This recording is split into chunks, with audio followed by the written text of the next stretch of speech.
हो कि मायूस न यूं शाम से ढलते रहिए, जिंदगी भोर है सूरज से निकलते रहिए। एक ही पांव पे ठहरोगे तो थक जाओगे, धीरे धीरे ही सही राह पे चलते रहिए। दोस्तों नमस्कार, आपके साथ मैं हूं अलका तिवारी और आज का प्रसंग जो मैं लेके आई हूं वो उन सभी शिक्षकों को समर्पित है जो देश के भविष्य को संवारने में लगे हैं। बात कुछ यूं है कि एक बार बाल गंगाधर तिलक अपने कुछ मित्रों के साथ बात कर रहे थे। उन्होंने वकालत पास की थी। एक मित्र बोला कि तिलक, वकालत तो तुमने पास कर ली है, आगे के लिए क्या सोचा है? सरकारी नौकरी करोगे या फिर किसी कोर्ट में वकालत? तो तिलक बोले कि अब तुमने पूछ ही लिया है तो सुन भी लो। मुझे ऐसे पैसे की जरूरत नहीं है जो मुझे सरकार का गुलाम बनाकर रखे। मैं ऐसी वकालत नहीं करना चाहता जहां दिन में कई बार झूठ बोलना पड़े। बात आई गई हो गई। सभी अपने अपने कामों में लग गए। एक दिन उनके मित्र मंडली को पता चला कि बाल गंगाधर ने एक स्कूल में पढ़ाना शुरू कर दिया है और तनख्वाह है सिर्फ 30 रुपए महीना। सुनकर उस मित्र को सबसे ज्यादा आश्चर्य हुआ, क्योंकि जिसने कुछ समय पहले उनका मन जानना चाहा था कि वो क्या करेंगे। तो वो तिलक के पास जा पहुंचा और बोला कि ये तुमने क्या किया तिलक? वकालत की डिग्री लेकर अध्यापक बन गए। क्या तुम शिक्षकों की आर्थिक स्थिति के बारे में नहीं जानते हो दोस्त? जब तुम अंतिम सांस लोगे तब तुम्हारे दाह संस्कार के लिए भी घर में कुछ नहीं होगा। तिलक जी ने उन्हें देखा और मुस्कुराते हुए बोले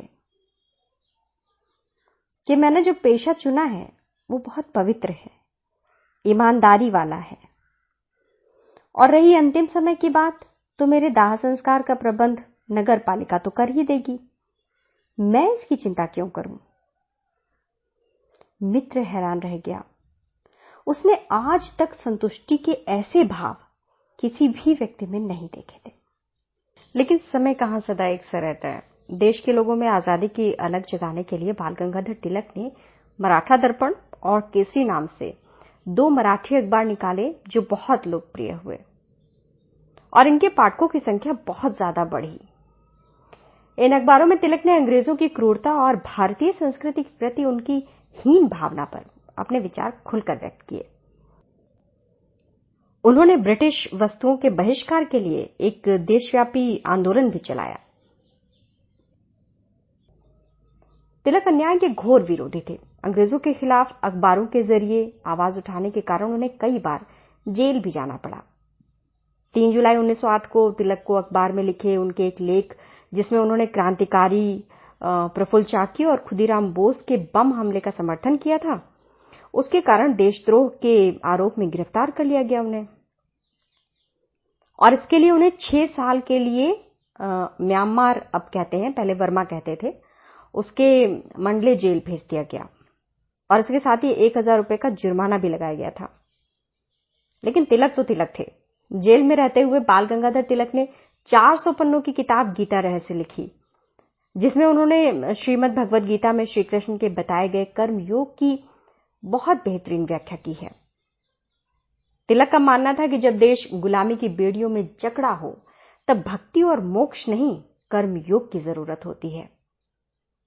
और गीता पर अपने विचारों से तिलक ने लोगों को उनके वास्तविक कर्तव्यों का बोध भी कराया था। जेल में रहकर तिलक ने भारतीय राष्ट्रवादी आंदोलन के लिए दृढ़ संकल्प लिया और जेल से निकलने के बाद 1916 में उन्होंने राष्ट्रीय राजनीतिक संगठन होम रूल लीग की स्थापना की।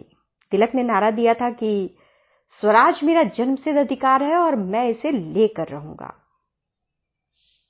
महाराष्ट्र में मनाए जाने वाले गणपति उत्सव की शुरुआत में बाल गंगाधर तिलक ने अहम भूमिका निभाई थी। यहां से उन्होंने जाति और संप्रदायों में बटे समाज को एक बनाने और अंग्रेजों के खिलाफ आवाज उठाने के लिए एक बड़ा जन आंदोलन चलाया था। देश को स्वतंत्र कराने के लिए दृढ़ निश्चयी बाल गंगाधर तिलक ने समाज सुधार के लिए भी बहुत सारे सराहनीय काम किए थे, जैसे कि उन्होंने बाल विवाह जैसी कुरीतियों का घोर विरोध किया था और इसे प्रतिबंधित करने की भी मांग की थी। वो तिलक ही थे जिन्होंने विधवा पुनर्विवाह का भी समर्थन किया। जातिवाद और छुआछूत के वो कट्टर विरोधी भी रहे। जब मुंबई में अकाल पड़ा और पुणे में प्लेग की बीमारी फैली थी तो उस दौरान उन्होंने लोगों की बहुत सेवा की थी। और जैसा कि आप सब लोग जानते हैं मित्रों कि यही बाल गंगाधर तिलक भारत के महान राजनेता हुए और उन्होंने नारा दिया, स्वतंत्रता हमारा जन्मसिद्ध अधिकार है।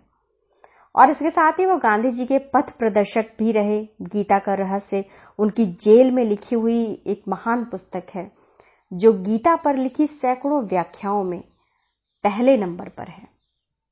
तो आपको ये जानकारी कैसी लगी मुझे जरूर बताइएगा। मिलती हूं कुछ समय के बाद ऐसी ही कुछ और नई जानकारी लेकर। तब तक के लिए अपना ख्याल रखिए, सुरक्षित रहिए।